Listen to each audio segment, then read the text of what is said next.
আসসালামু আলাইকুম। অবশেষে সেনাবাহিনীকে ম্যাজিস্ট্রেটি পাওয়ার দিয়ে মাঠে নামানো হয়েছে। এটা আসলে জনগণের জন্য স্বস্তি।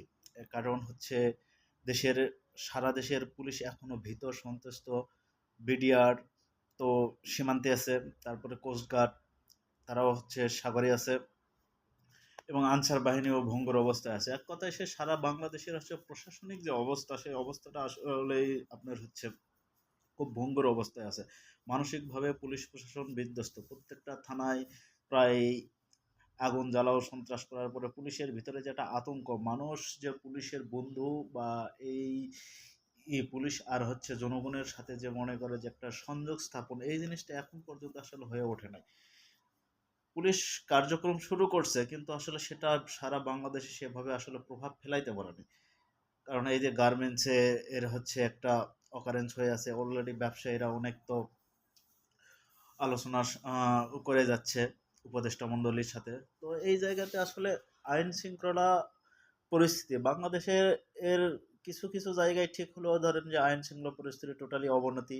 তারপরে বাজার ব্যবস্থাপনা, এটা হচ্ছে এখন পর্যন্ত সরকারের এর হচ্ছে ব্যর্থতা। কারণ ১-১.৫ মাসের মতো প্রায় সময় হয়ে গেছে। তার মানে কি এখন পর্যন্ত তারা নিয়ন্ত্রণ করতে পারেনি। ১.৫ মাস হচ্ছে অনেক সময়। এই অনেক সময় পর্যন্ত যখন আসলে নিয়ন্ত্রণ করতে পারে নাই, অনেকটা এটা বলবো হচ্ছে বাধ্যগতভাবেই আসলে সেনাবাহিনীকে মাঠে নামানো হয়েছে। আর শুরু থেকেই যদি সেনাবাহিনীকে এই পাওয়ার দিয়ে নামানো হতো, তাহলে হয়তোবা আইন শৃঙ্খলা বাহিনী আরো উন্নত হইতো।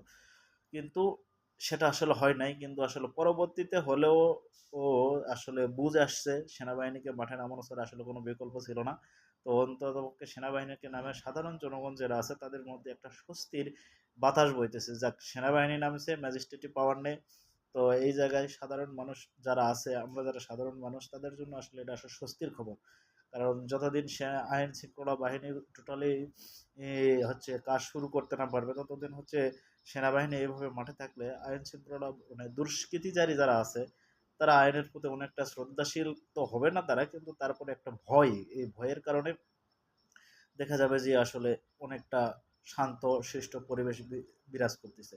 আসলে আইন শৃঙ্খলা বাহিনী যদি আসলে কখনো যদি অবনতি হয়, সেটাকে আসলে সাধারণ মানুষের প্রতি বিশ্বাস স্থাপন, আস্থা, ভরসার জায়গা যদি পাই, সেই ক্ষেত্রে দেখা যাবে যে উন্নতি হচ্ছে। যদি এইভাবে চলতে থাকতো, তাহলে আসলে সরকারের উপরে সাধারণ মানুষের যে একটা প্রত্যাশা, মানে অনেক প্রত্যাশা আছে, কিন্তু ন্যূনতম যেগুলো প্রত্যাশা এগুলো আসলে যদি না পূরণ হয়, তাহলে সাধারণ মানুষ আগের সরকারের উপর যেরকম ক্ষেপে উঠছে, এদের সরকারের উপরেও ক্ষেপে উঠবে, এটাই স্বাভাবিক। তো সেনাবাহিনী মাঠে নামছে, এখন দেখা যাক কতটুকু আইন শৃঙ্খলা বাহিনী উন্নতি হয়। তো আমরা সাধারণ জনগণের অবস্থান থেকে আশা করি সেনাবাহিনী নামলে আইন শৃঙ্খলা বাহিনী অনেকটাই উন্নত হবে। তো অন্ততপক্ষে এটা হচ্ছে আমাদের জন্য একটা আশার আলো দেখাইছে, ভরসা এবং হচ্ছে আস্থা সেনাবাহিনীর প্রতি। এখন পর্যন্ত যতগুলো বাহিনী আছে তার মধ্যে বাংলাদেশের বাহিনীর মধ্যে সেনাবাহিনীর উপরে মানুষের একটা আস্থা আছে। তারা হচ্ছে বিদেশেও তারা যেরকম শান্তির জন্য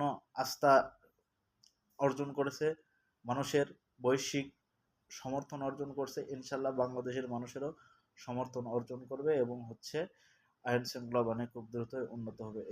এটা অন্তত আমরা আশা করতেই পারি।